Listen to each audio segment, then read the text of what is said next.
weird way to patrol a park, isn't it? Just drive a full-fledged vehicle on the tracks. It is Boxing Day today, so it's always interesting to see all the crowds. I don't need anything personally, although I did look at the deals. It didn't really seem like there was much. It seems like for here in Canada, the Black Friday is taking over in terms of the bargains. The sales today just seem like a regular weekly sales. Fortunately, it's not raining today, so I was going to do more tests with the Mavic Mini. I noticed personally the difference. Is it really big? Yes, from my view personally. From a regular person, you probably won't be able to see it immediately, but just all the extra work you have to do, I guess, to make the picture right, both from flying and the editing in general. So it'd be a good test today, actually, just to try it in various places. The main benefit, basically, is the fact that it's $249, so you can pretty much fly it wherever you wish in general, like in terms of like the federal laws and all that.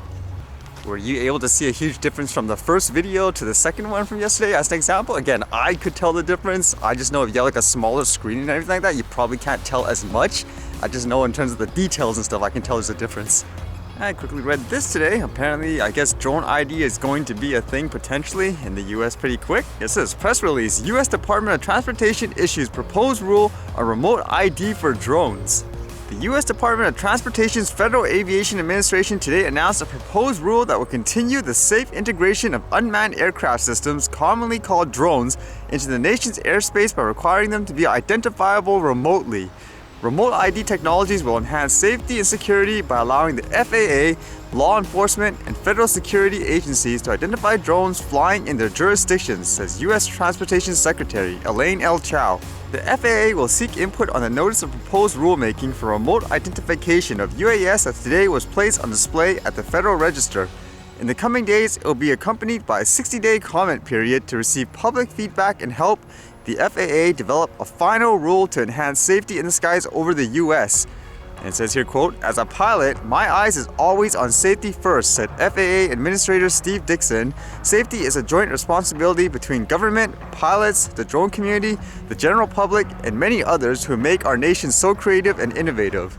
And they say growth is a reason for this. It says drones are a fast-growing segment of the entire transportation sector. Nearly 1.5 million drones and 160,000 remote pilots are registered with the FAA.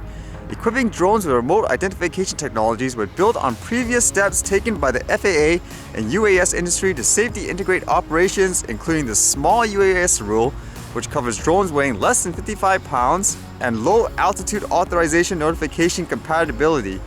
As to who it would affect, it says the proposed remote ID rule would apply to all drones that are required to register the FAA, which is recreational drones weighing under 0.55 pounds are not required to register, as well as the persons operating foreign civil UAS in the US.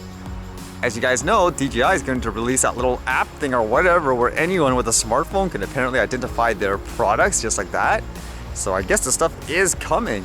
Is it good? Is it bad? I don't know, just overall, just with how a lot of people use it, I don't see the big danger in most cases. For example, if they just fly like in an open area or something like that, there should be no issue. I even use my example. It just seems like people who don't have any real practical experience in flying the drone, let's just say like in a common recreational way, they keep assuming it's like a huge aircraft when it's not. I guess it's going to raise the usual debate too. Is it about safety or more about commercialization of everything like that?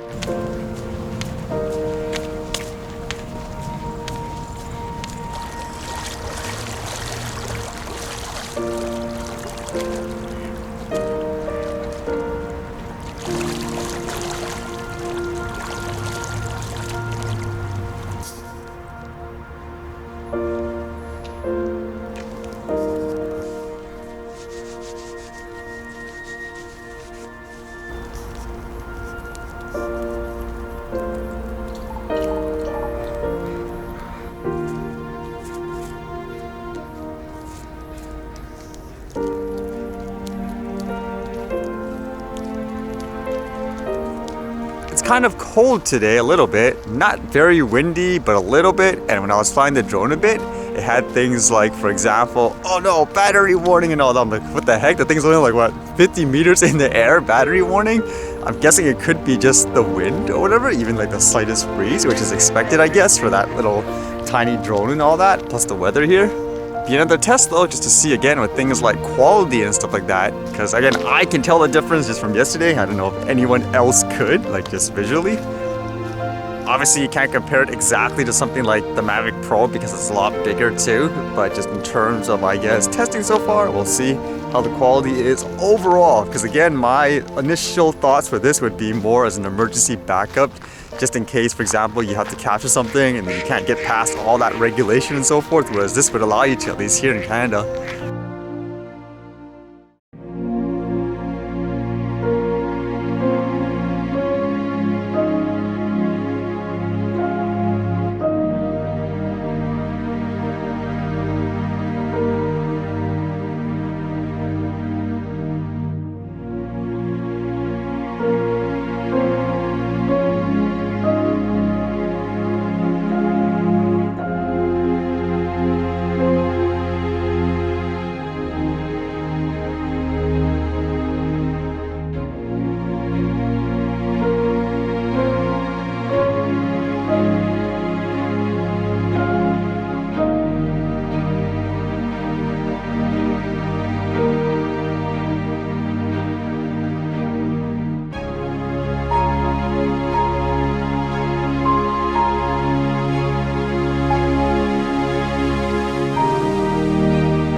Alright, see you guys later.